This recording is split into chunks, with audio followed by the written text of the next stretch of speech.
Mesdames, Messieurs, merci de nous rejoindre dans la chronique culturelle. Après avoir décroché les prix du roman Ouest France, Étonnant voyageur en 2005, prix des 5 continents de la francophonie, prix RFO du livre et prix franco-israélien Raymond Wallier en 2009, Vers cassé, le roman de l'écrivain Alama Bankou, vieux de 14 ans, n'a pas fini de faire écho. Le célèbre quotidien britannique The Guardian l'a classé parmi les 100 meilleurs livres du XXIe siècle. Le roman est dépourvu de ponctuation à part la virgule et constitué d'une phrase dans un style drôle et ironique en même temps. Il évoque la vie au quotidien à Pointe-Noire en République du Congo, une sorte de voyage dans l'esprit d'un employé qui tente de maintenir au bout du stylo l'équilibre entre ébriété et sobriété. L'auteur s'appuie ainsi sur l'autodérision pour rebondir des malheurs propres à l'Afrique.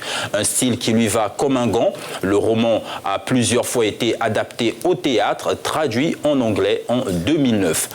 Avec près d'une trentaine de prix, nominations et décorations, Alama Bankou est l'une des plus belles plumes de la littérature francophone, un alchimiste de l'écriture.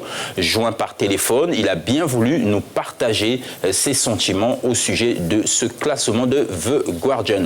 Bonjour Alama Bankou et merci de nous rejoindre. Le roman a été classé parmi les 100 meilleurs livres du XXIe siècle selon The Guardian. Qu'est-ce que cela représente pour vous?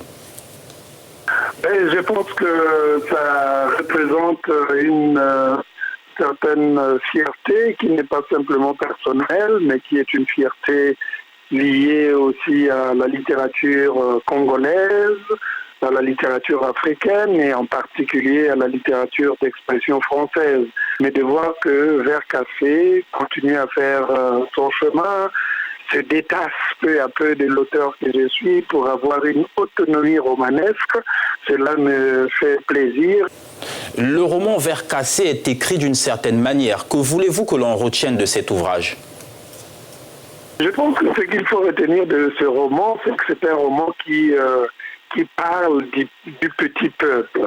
C'est un roman qui parle de nos quartiers. C'est un roman qui parle de nos bars. C'est un roman qui est raconté par un soulard qui boit tous les jours.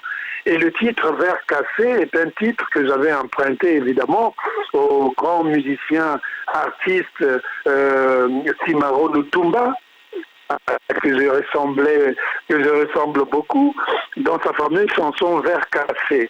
Et donc ce soulard est chargé de raconter la vie de tous les clients de ce bar qui s'appelle Vers cassé.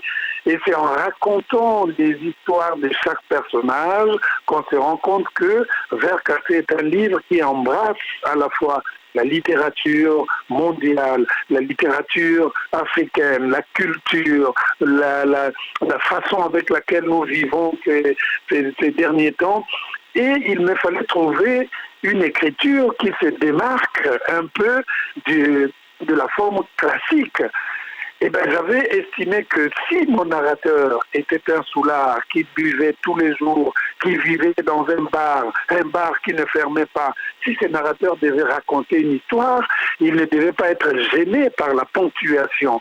Donc, il devait laisser les choses couler à flot. Parce que j'estime que la virgule est la ponctuation la plus rapide de la langue française que j'utilise dans l'écriture.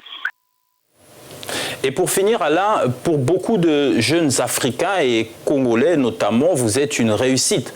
Quel message pour cette génération? On ne peut pas demander à la jeunesse congolaise ce qu'elle ne peut pas offrir parce qu'elle n'a pas les moyens. Nous avions eu la possibilité de nous accrocher à des études, à des situations peut-être scolaires pour essayer de progresser. À la jeunesse congolaise, ce que je demande, non pas la patience, mais la vigilance, le regard qui est braqué vers ce que nous sommes en train de faire et de ne jamais désespérer. parce que ce n'est pas parce qu'on est dans une situation délicate que notre avenir est en quelque sorte bousculé. Voilà pour l'essentiel. Merci d'avoir été des nôtres, mesdames et messieurs. La suite des informations culturelles sur notre site africanews.com.